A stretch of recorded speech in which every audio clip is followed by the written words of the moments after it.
The message you are about to hear was written and recorded on a record in 1956 by Earl Nightingale. This message is the answer to the question that he had been searching for from the time he was about 9 years old. Earl Nightingale had been born in economically depressed times. As a child, because they were so poor, Earl desperately wanted to know why some people grew up to enjoy prosperity, while others, like his family, struggled merely to survive. Unable to find answers to his questions from grown-ups, Earl began reading everything he could, believing that someone, somewhere, had the answer. Many years passed, and when Earl was 35 years old, he wrote and recorded this message. It was to be played one Saturday morning to a small group of salesmen during his absence. When Earl returned, he learned that the message had made such a positive impact on the men, they wanted copies to share with their friends and family. Earl arranged with Columbia Records to duplicate the record to meet the many requests. Much to Earl's surprise, in very little time, without any real advertising or marketing, over 1 million copies had been sold, and he received a gold record. Earl called the message The Strangest Secret.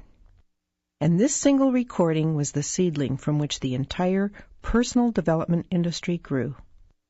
And because Earl had discovered the true meaning of the strangest secret, which determines the outcome of one's life, he went from poverty to become one of the most highly recognized voices and names throughout the United States and from the West Indies to South Africa.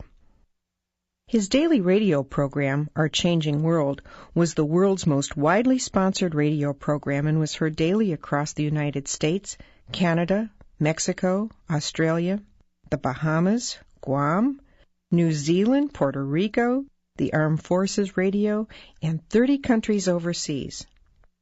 I'm Diana Nightingale, and since my husband's death in 1989, I have continually looked for new effective ways to continue to share Earl's many messages of inspiration with the world. The personal development industry is so vast today, and yet people around the world attribute the strangest secret as being the one message that has most positively affected their lives. Earl revised the strangest secret several times over the past 40 years as times changed. Because of these changes, I believe you will appreciate the historic value of this original recording. As you listen, you will notice how the statistics reflect those of the mid-1950s. You'll also hear Earl mention the other side of the record. But 40 years later, the message is as true and valuable as it was then. Now I invite you to sit back, relax, and enjoy the original, The Strangest Secret, by Earl Nightingale.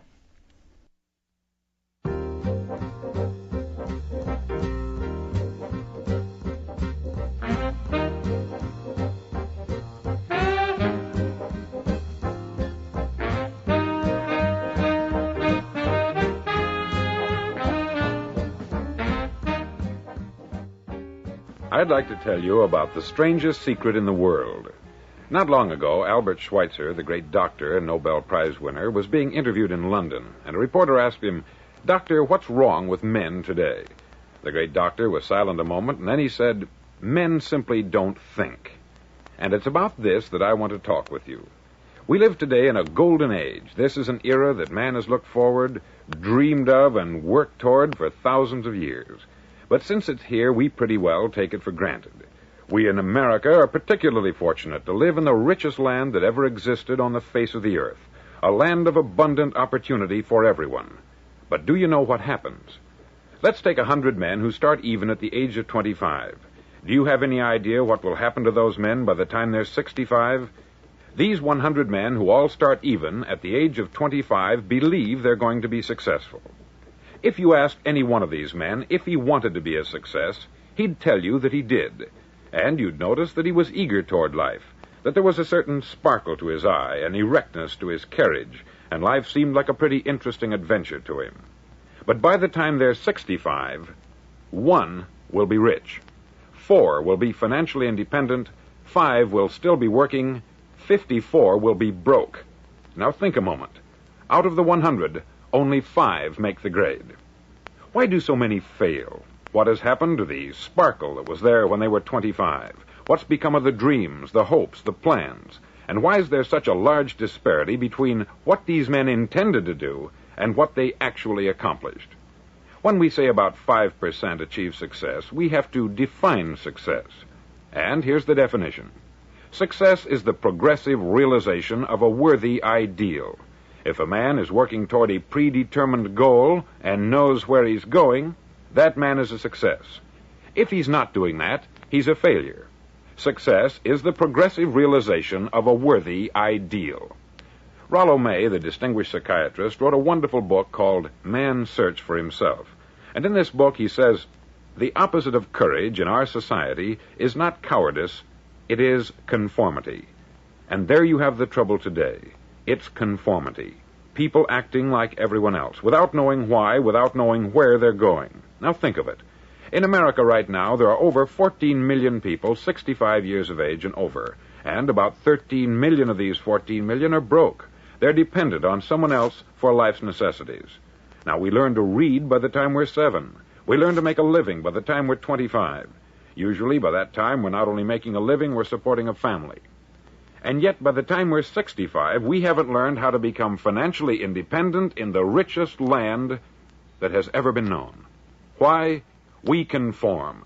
And the trouble is that we're acting like the wrong percentage group, the 95% who don't succeed. Now, why do these people conform? Well, they don't know, really. These people believe that their lives are shaped by circumstances, by things that happen to them, by exterior forces. They're outer-directed people. A survey was made one time that covered a lot of men, working men, and these men were asked this question. Why do you work? Why do you get up in the morning? 19 out of 20 had no idea. If you ask them, they'll say, everyone goes to work in the morning. And that's the reason they do it, because everyone else is doing it. Now let's get back to our definition of success. Who succeeds? The only man who succeeds is the man who is progressively realizing a worthy ideal. He's the man who says, I'm going to become this, and then begins to work toward that goal. I'll tell you who the successful people are. A success is the school teacher who's teaching school because that's what she wanted to do. The success is the woman who's a wife and mother because she wanted to become a wife and mother and is doing a good job of it. The success is the man who runs the corner gas station because that's what he wanted to do. The success is the successful salesman who wants to become a top-notch salesman and grow and build with his organization. A success is anyone who is doing deliberately a predetermined job because that's what he decided to do deliberately. But only 1 out of 20 does that. That's why today there isn't really any competition, unless we make it for ourselves. Instead of competing, all we have to do is create. Now, for 20 years, I looked for the key which would determine what would happen to a human being. Was there a key I wanted to know which would make the future a promise that we could foretell to a large extent? Was there a key that would guarantee a person's becoming successful if he only knew about it and knew how to use it? Well, there is such a key, and I've found it. Have you ever wondered why so many men work so hard and honestly without ever achieving anything in particular, and others don't seem to work hard and yet seem to get everything? They have the magic touch. You've heard them say that about someone. Everything he touches turns to gold. And have you ever noticed that a man who becomes successful tends to continue to become successful? And on the other hand, have you noticed how a man who is a failure tends to continue to fail? It's because of goals. Some of us have them, some don't. People with goals succeed because they know where they're going. Now think of a ship leaving a harbor, and think of it with the complete voyage mapped out and planned. The captain and crew know exactly where it's going and how long it will take. It has a definite goal. 9,999 times out of 10,000, it will get to where it started out to get. Now let's take another ship, just like the first, only let's not put a crew on it, or a captain at the helm. Let's give it no aiming point, no goal, no destination. We just start the engines and let it go. I think you'll agree with me that if it gets out of the harbor at all, it will either sink or wind up on some deserted beach a derelict. It can't go any place because it has no destination and no guidance. It's the same with a human being. Take the salesman, for example. There is no other person in the world today with the future of a good salesman. Selling is the world's highest paid profession, if we're good at it and if we know where we're going. Every company needs top-notch salesmen, and they reward those men. The sky is the limit for them. But how many can you find? Someone once said, the human race is fixed, not to prevent the strong from winning, but to prevent the weak from losing. The American economy today can be likened to a convoy in time of war. The entire economy is slowed down to protect its weakest link, just as the convoy had to go at the speed that would permit its slowest vessel to remain in formation. That's why it's so easy to make a living today. It takes no particular brains or talent to make a living and support a family today. So we have a plateau of so-called security, if that's what a person's looking for. But we do have to decide how high above this plateau we want to aim for. Now let's get back to the strangest secret in the world, the story that I wanted to tell you today. Why do men with goals succeed in life and men without them fail? Well, let me tell you something which, if you really understand it, will alter your life immediately. If you understand completely what I'm going to tell you from this moment on, your life will never be the same again. You'll suddenly find that good luck just seems to be attracted to you. The things you want just seem to fall in line.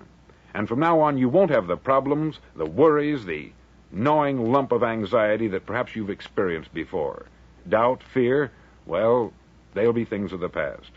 Here's the key to success, and the key to failure. We become what we think about. Now let me say that again. We become what we think about. Throughout all history, the great wise men and teachers, philosophers and prophets have disagreed with one another on many different things. It is only on this one point that they are in complete and unanimous agreement. Listen to what Marcus Aurelius, the great Roman emperor, said. He said, "A man's life is what his thoughts make of it."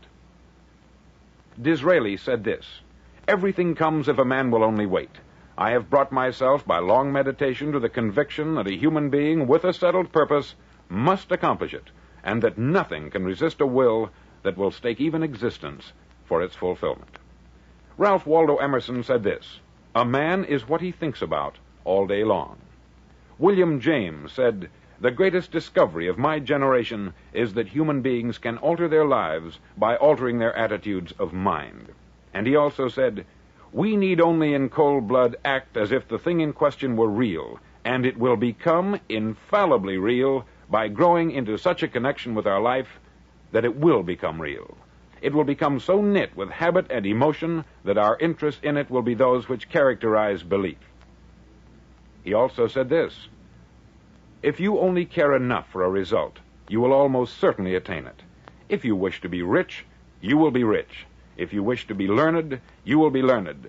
If you wish to be good, you will be good.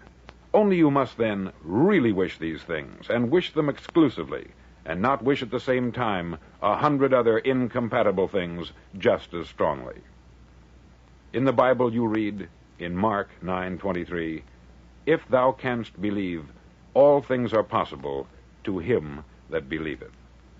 Dr. Norman Vincent Peale said this, "This is one of the greatest laws in the universe. Fervently do I wish I had discovered it as a very young man. It dawned upon me much later in life, and I've found it to be one of the greatest, if not my greatest discovery, outside of my relationship to God. And the great law, briefly and simply stated, is that if you think in negative terms, you'll get negative results. If you think in positive terms, you will achieve positive results. That is the simple fact which is at the basis of an astonishing law of prosperity and success. In 3 words, believe and succeed." William Shakespeare put it this way, "Our doubts are traitors, and make us lose the good we oft might win by fearing to attempt." George Bernard Shaw said, "People are always blaming their circumstances for what they are. I don't believe in circumstances. The people who get on in this world are the people who get up and look for the circumstances they want, and if they can't find them, make them." Well, it's pretty apparent, isn't it? And every person who discovered this, for a while believed that he was the first one to work it out. We become what we think about. Now, it stands to reason that a person who's thinking about a concrete and worthwhile goal is going to reach it, because that's what he's thinking about. And we become what we think about. Conversely, the man who has no goal, who doesn't know where he's going, and whose thoughts must therefore be thoughts of confusion and anxiety and fear and worry, becomes what he thinks about. His life becomes one of frustration, fear, anxiety, and worry. And if he thinks about nothing, he becomes nothing. Now, how does it work? Why do we become what we think about? Well, I'll tell you how it works as far as we know. Now, to do this, I want to tell you about a situation that parallels the human mind. Suppose a farmer has some land, and it's good, fertile land. Now, the land gives the farmer a choice. He may plant in that land whatever he chooses. The land doesn't care. It's up to the farmer to make the decision. Now, remember, we're comparing the human mind with the land, because the mind, like the land, doesn't care what you plant in it. It will return what you plant, but it doesn't care what you plant. Now, let's say that the farmer has two seeds in his hand. One is a seed of corn, the other is nightshade, a deadly poison. He digs two little holes in the earth, and he plants both seeds, one corn, the other nightshade. He covers up the holes, waters, and takes care of the land, and what will happen? Invariably, the land will return what is planted. As it's written in the Bible, as ye sow, so shall ye reap. Remember, the land doesn't care. It will return poison in just as wonderful abundance as it will corn. So up come the two plants, one corn, one poison. Now, the human mind is far more fertile, far more incredible and mysterious than the land, but it works the same way. It doesn't care what we plant. Success, failure. A concrete, worthwhile goal, or confusion, misunderstanding, fear, anxiety, and so on. But what we plant, it will return to us. You see, the human mind is the last great unexplored continent on the earth. It contains riches beyond our wildest dreams. It will return anything we want to plant. Now, you might say, well, if that's true, why don't people use their minds more? Well, I think they've figured out an answer to that, too. Our mind comes as standard equipment at birth. It's free, and things that are given to us for nothing, we place little value on. Things that we pay money for, we value. The paradox is that exactly the reverse is true. Everything that's really worthwhile in life came to us free. Our mind, our soul, our body, our hopes, our dreams, our ambitions, our intelligence, our love of family and children and friends. All these priceless possessions are free, but the things that cost us money are actually very cheap and can be replaced at any time. A good man can be completely wiped out and make another fortune. He can do that several times. Even if our home burns down, we can rebuild it, but the things we got for nothing, we can never replace. The human mind isn't used merely because we take it for granted. Familiarity breeds contempt. It can do any kind of job we assign to it, but generally speaking, we use it for little jobs instead of big, important ones. Universities have proved that most of us are operating on about 10% of our abilities. Decide now, what is it you want? Plant your goal in your mind. It's the most important decision you'll ever make in your entire life. Do you want to be an outstanding salesman, a better worker at your particular job? Do you want to go places in your company, in your community? All you've got to do is plant that seed in your mind. Care for it. Work steadily toward your goal, and it will become a reality. It not only will, there's no way that it cannot. You see, that is a law, like the laws of Sir Isaac Newton, the laws of gravity. If you get on top of a building and jump off, you'll always go down. You'll never go up. And it's the same with all the other laws of nature. They always work. They're inflexible. Think about your goal in a relaxed, positive way. Picture yourself in your mind's eye as having already achieved this goal. See yourself doing the things you will be doing when you've reached your goal. Ours has been called the phenobarbital age, the age of ulcers and nervous breakdowns. At a time when medical research has raised us to a new plateau of good health and longevity, far too many of us worry ourselves into an early grave trying to cope with things in our own little personal ways, without learning a few great laws that will take care of everything for us. These things we bring on ourselves through our habitual way of thinking. Every one of us is the sum total of his own thoughts. He is where he is because that is exactly where he really wants to be, whether he'll admit that or not. Each of us must live off the fruit of his thoughts in the future, because what you think today and tomorrow, next month and next year, will mold your life and determine your future. You're guided by your mind. I remember one time I was driving through Arizona, and I saw one of those giant earth-moving machines roaring along the road at about 35 miles an hour with what looked like 20 tons of dirt in it, a tremendous, incredible machine, and there was a little man perched way up on top with the wheel in his hands guiding it. And as I drove along, I was struck by the similarity of that machine to the human mind. Just suppose you're sitting at the controls of such a vast source of energy.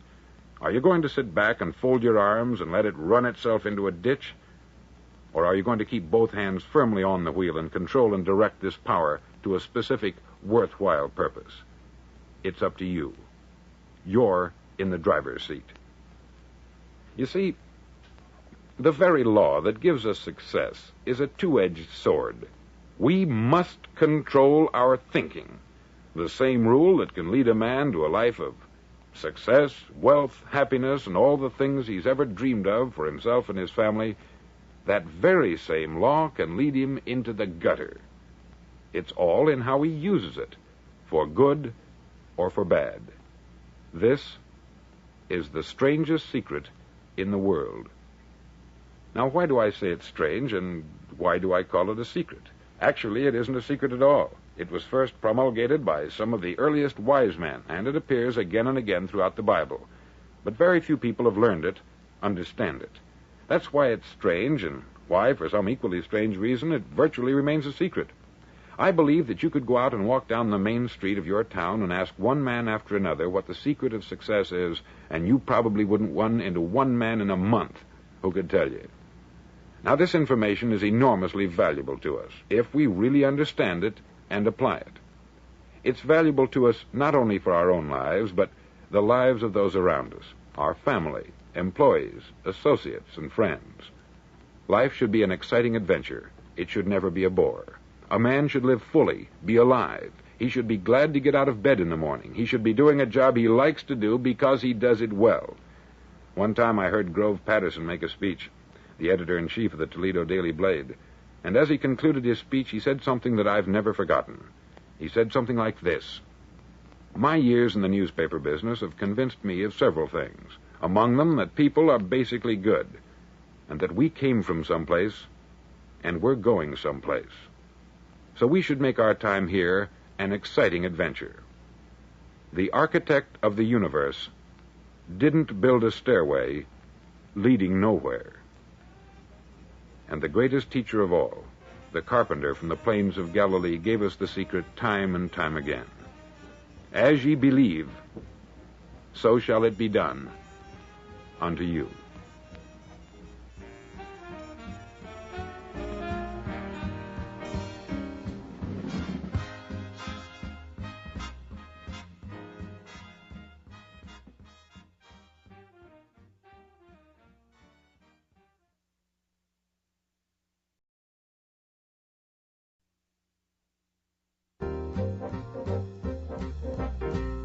On side number 1 of this record, I've explained the strangest secret in the world and how it works. Now, on this side, I want to explain how you can prove to yourself the enormous returns possible in your own life by putting this secret to a practical test. I want you to make a test that will last 30 days. Now, it isn't going to be easy. If you'll give it a good try, it will completely change your life for the better. Back in the 17th century, Sir Isaac Newton, the English mathematician and natural philosopher, gave us some natural laws of physics which apply as much to human beings as they do to the movement of bodies in the universe. Now, one of these laws is that for every action, there is an equal and opposite reaction. Simply stated, as it applies to you and me, it means we can achieve nothing without paying the price. The results of your 30-day experiment will be in direct proportion to the effort you put forth. To be a doctor, you must pay the price of long years of difficult study. To be successful in selling, and remember that each of us succeeds to the extent of his ability to sell, selling our families on our ideas, selling education in schools, selling our children on the advantages of living the good and honest life, selling our associates and employees on the importance of being exceptional people, to, of course, the profession of selling itself. But to be successful in selling our way to the good life, we must be willing to pay the price. Now, what is that price? Well, it's many things. First, it's understanding emotionally, as well as intellectually, that we literally become what we think about, that we must control our thoughts if we're to control our lives. It's understanding fully that, as ye sow, so shall ye reap. Secondly, it's cutting away all the fetters from the mind and permitting it to soar as it was divinely designed to do. It's the realization that your limitations are self-imposed and that the opportunities for you today are enormous beyond belief. It's rising above narrow-minded pettiness and prejudice.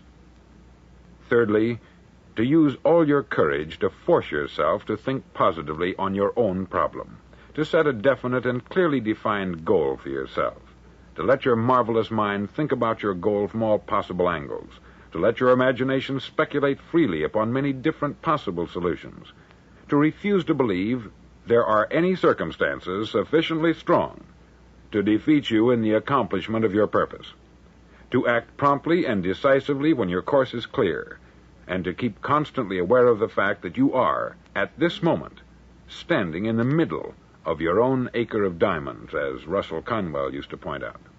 Fourth, save at least 10% of what you earn. It's also remembering that no matter what your present job, it has enormous possibilities if you're willing to pay the price. Now let's just go over the important points in the price each of us must pay to achieve the wonderful life that can be ours. It is, of course, worth any price. 1, you will become what you think about. 2, remember the word imagination. Let your mind soar. 3, courage. Concentrate on your goal every day. 4, save 10% of what you earn. And action. Ideas are worthless unless we act on them. Now I'll try to outline the 30-day test I want you to make. Now keep in mind that you have nothing to lose by making this test, and everything you could possibly want to gain. There are 2 things that may be said of everyone. Each of us wants something, and each of us is afraid of something. I want you to write on a card what it is you want more than anything else. It may be more money. Perhaps you'd like to double your income or make a specific amount of money. It may be a beautiful home. It may be success at your job. It may be a particular position in life. It could be a more harmonious family. Each of us wants something. Write down on your card specifically what it is that you want. Make sure it's a single goal and clearly defined. You needn't show it to anyone, but carry it with you so that you can look at it several times a day. Think about it in a cheerful, relaxed, positive way each morning when you get up, and immediately you have something to work for, something to get out of bed for, something to live for. Look at it every chance you get during the day and just before going to bed at night. As you look at it, remember that you must become what you think about, and since you're thinking about your goal, you realize that soon it will be yours. In fact, it's yours really the moment you write it down and begin to think about it. Look at the abundance all around you as you go about your daily business. You have as much right to this abundance as any other living creature. It's yours for the asking. Now we come to the difficult part. Difficult because it means the formation of what is probably a brand new habit, and new habits are not easily formed. Once formed, however, it'll follow you for the rest of your life. Stop thinking about what it is you fear.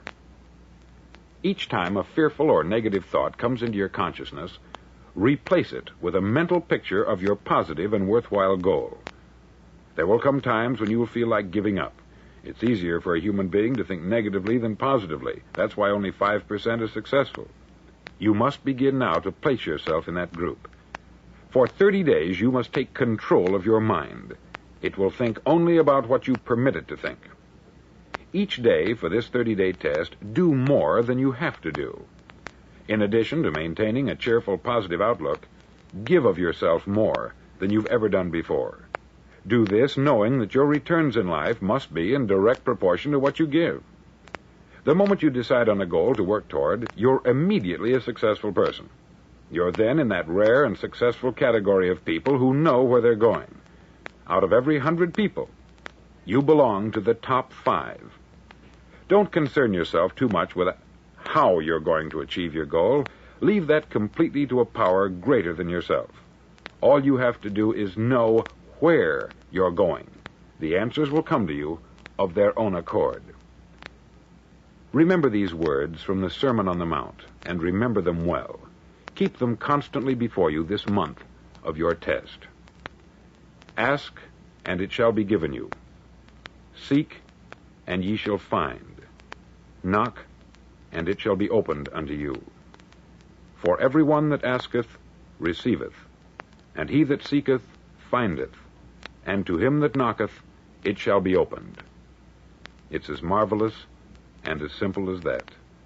In fact, it's so simple that in our seemingly complicated world, it's difficult for an adult to understand that all he needs is a purpose and faith. For 30 days, do your best. If you're a salesman, go at it as you've never done before, not in hectic fashion, but with the calm, cheerful assurance that time well spent will give you the abundance in return you deserve and want. If you're a homemaker, devote your 30-day test to complete giving of yourself without thinking about receiving anything in return, and you will be amazed at the difference it makes in your life. No matter what your job, do it as you've never done it before for 30 days.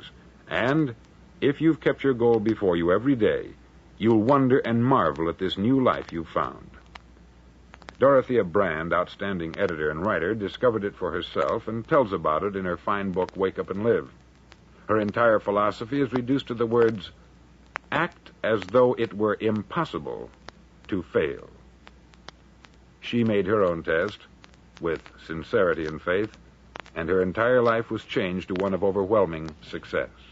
Now you make your test for 30 full days. Don't start your test until you've made up your mind to stick with it. You see, by being persistent, you're demonstrating faith. Persistence is simply another word for faith.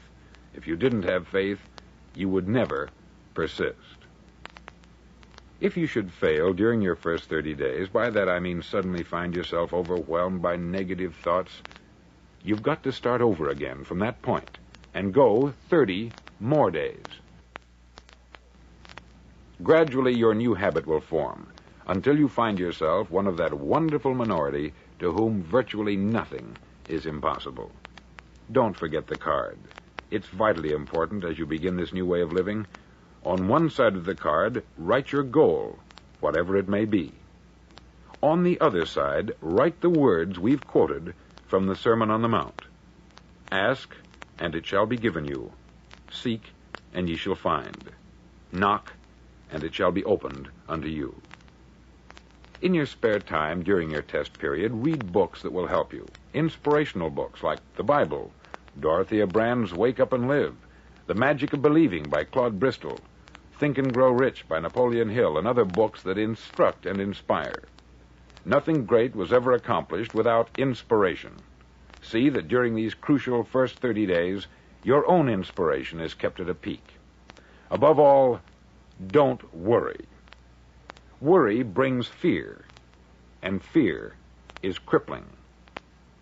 The only thing that can cause you to worry during your test is trying to do it all yourself.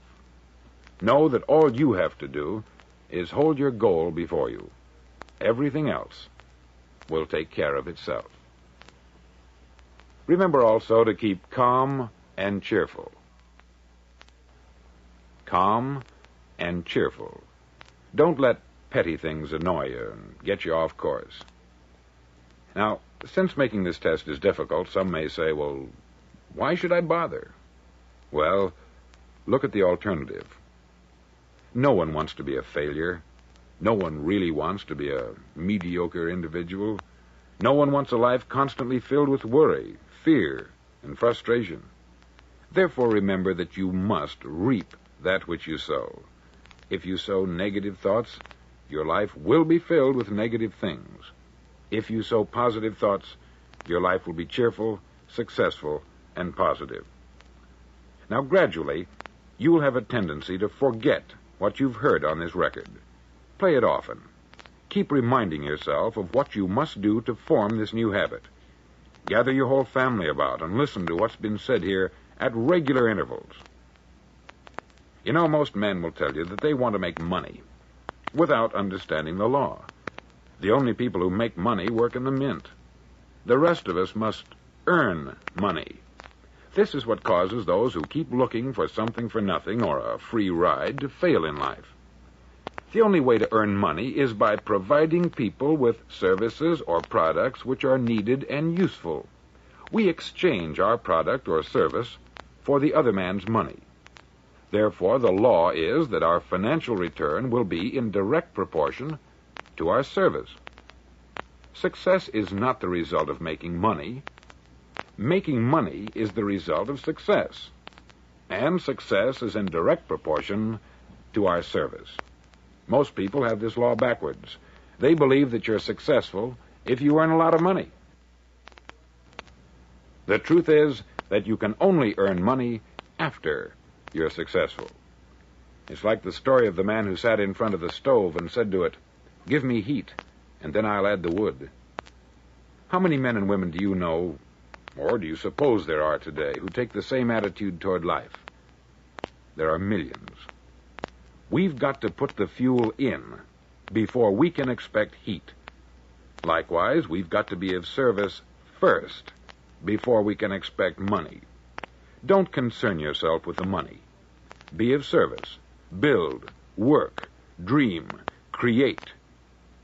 Do this, and you'll find there's no limit to the prosperity and abundance that will come to you. Prosperity is founded upon a law of mutual exchange. Any person who contributes to prosperity must prosper in turn himself. Sometimes the return will not come from those you serve, but it must come to you from someplace, for that is the law. For every action, there is an equal and opposite reaction. As you go daily through your 30-day test period, remember that your success will always be measured by the quality and quantity of service you render, and money is a yardstick for measuring this service. No man can get rich himself unless he enriches others. There are no exceptions to a law. You can drive down any street in America and from your car estimate the service that's being rendered by the people living on that street. Had you ever thought of this yardstick before? It's interesting. Some, like ministers and priests and other devoted people, measure their returns in the realm of the spiritual, but again, their returns are equal to their service. Once this law is fully understood, any thinking person can tell his own fortune. If he wants more, he must be of more service to those from whom he receives his return.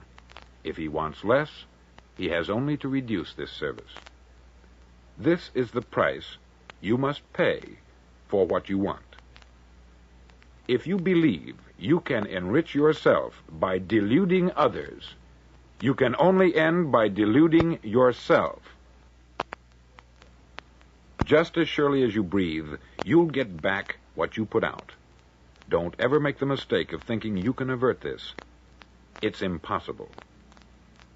The prisons and the streets where the lonely walk are filled with people who tried to make new laws just for themselves. We may avoid the laws of man, but there are greater laws that cannot be broken. An outstanding medical doctor recently pointed out 6 steps that will help you realize success. 1, set yourself a definite goal. 2, quit running yourself down. 3, stop thinking of all the reasons why you cannot be successful, and instead think of all the reasons why you can. 4, trace your attitudes back through your childhood and try to discover where you first got the idea you couldn't be a success, if that's the way you've been thinking. 5, change the image you have of yourself by writing out a description of the person you would like to be. And 6, act the part of the successful person you have decided to become. The doctor who wrote those words is a noted West Coast psychiatrist, David Harold Fink, M.D. Do what all the experts since the dawn of recorded history have told you you must do. Pay the price by becoming the person you want to become. It's not nearly as difficult as living unsuccessfully. Make your 30-day test. Then repeat it. Then repeat it again. Each time it will become more a part of you until you'll wonder how you could ever have lived any other way. Live this new way, and the floodgates of abundance will open and pour over you more riches than you may have dreamed existed. Money? Yes, lots of it. But what's more important, you'll have peace. You'll be in that wonderful minority who lead calm, cheerful, successful lives. Start today.